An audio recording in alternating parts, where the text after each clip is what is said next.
mga fans ng OPM artist, makisaya at markahan ang inyong kalendaryo dahil sa Sabado na o sa July 5 idaraos ang OPM Con 2025 na kinabibilangan ng SB19, BINI, Sunkissed Lola at iba pang OPM artists sa Philippine Arena. Samantala, puspusan nang naghahanda ang mga host ng kada umaga na sina Emma Tiglao, Diana Meneses at Pia Guanyo Mago sa selebrasyon ng ikalawang anibersaryo ng kanilang programa. Narito ang aking report. Nagbabalik ang Nasa Atin ang Panalo na mas pinalaki at pinasaya. Dahil pagkatapos ng matagumpay na concert sa Araneta, dapat nang markahan ng mga nagmamahal sa musika ang July 5 sa kanilang mga kalendaryo. Ito ang araw na dadagundong ang Philippine Arena dahil sa Pure Gold OPM Con 2025. Mapapanood dito ang pagtatanghal ng P-pop groups na SB19, BINI, G22 at Kaya. Gayon din ang mga hip-hop artist na sina Skustacli at Flo G at bandang Sunkissed Lola. Dito ay ihahandog nila ang kanilang tinig, pagsusumikap at lakas. Ibabahagi rin nila ang kanilang kwentong panalo. Bahagi ito ng kanilang pagpapasalamat sa milyon-milyon nilang mga tagapagtangkilik at taga-suporta. Ngayon pa lang ay sold out na ang ticket at inaasahan ang dagsa-dagsang mga tao na darating sa Philippine Arena sa Sabado. Samantala, ngayong Biyernes na ang selebrasyon ng programang kada umaga ng Net25 para sa kanilang ikalawang anibersaryo. Todo paghahanda na ang production staff ng programa, lalo na ang tatlong girl kada na sina Emma Tiglao, Diana Meneses at Pia Guanyo Mago para sa mga magaganap bukas. We're so thankful to all the guests who have graced our Kada Umaga stage, and we're so blessed that it has lasted this long. It's informative, but it's also educational and it's family-oriented. So, pwede sa lahat.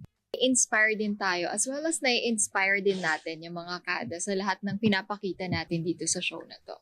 Punong-puno umano ang kanilang episode bukas ng Sorpresa at may kanya-kanya din umano silang ihahandog na performances para sa mga lumalaking taga-subaybay ng programa. Not gonna be a host here. I'm not going to be interviewing anyone. At binibigay talaga yung pinakamatinding challenge. I'm going to be dancing with none other than G-Force. So talagang I have to bring my A game. I have to be on my toes, literally and figuratively. Ito yung di naman siya hidden talent. Wala talaga. Hindi ko alam kung paano po napagawa sa akin to. At hindi pa simpleng kanta. Kaya dapat po ninyo talagang abangan. Kasama ang Formula 5. Gagawin ako bukas na sana panoorin nyo kasama isang OPM icon and kailangan kong kumanta kasama siya. Kaya abangan nyo kung ano mangyayari sa amin. Sa huli, nagpasalamat ang tatlo sa patuloy na pagtitiwala sa kanila ng himpilan sa pagiging host ng nasabing programa sa loob ng 2 taon. Gayon din sa mga televiewers na walang sawang sumusuporta sa nasabing programa. This wouldn't be possible without the help po of the management. That's why we're very grateful po for this opportunity na binigay nyo sa amin. Sa management, sa mga bosses, maraming salamat po. Magpapatuloy po kami na gawin pang mas masaya, mas entertaining itong kada umaga. Sa mga tao na nagtatrabaho behind the camera, without you guys, hindi naman to magiging matagumpay din talaga. Kaya maraming salamat. Ipinapangako nila umano na hindi nila bibiguin ang kanilang tagapagtangkilik sa pagpapasaya sa pamamagitan ng entertainment at pagbibigay ng mga makabuluhang impormasyon na tunay na pakikinabangan ng bawat pamilyang Pilipino. I just want to thank all of our kadas who are there for us, yung mga sumubaybay po sa programa namin dito. Alam namin 2 hours to, pero sulit, no? Kasi yung daming namin ginagawa dito. May entertainment, may kakulitan, may information, may education. Kaya we want to thank all of our kadas who have been there for us. And lalo po yung mga nag-approach sa amin nowadays, na nagsasabi sila, "Uy, napanood ko yung ganito. Favorite yun ng wife ko." Sobrang na-appreciate po namin yan.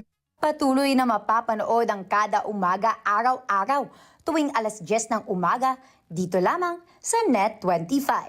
Isang tabi muna ang mga labada, agahan na po ang paglilinis, at tapusin na po ang mga kailangan lutuin para sa pananghalian para 100% po ay makafocus kayo sa mga espesyal na inahanda namin para sa inyo. There's gonna be lots of prizes, there's gonna be lots of guests, at may mga kagulat-gulat na mga galing at talent na mawi-witness po sa aming second anniversary special. Agahan nyo na ng konti, mga 9:45, tumutok na po tayo at let's all celebrate the second anniversary of Kada Umaga.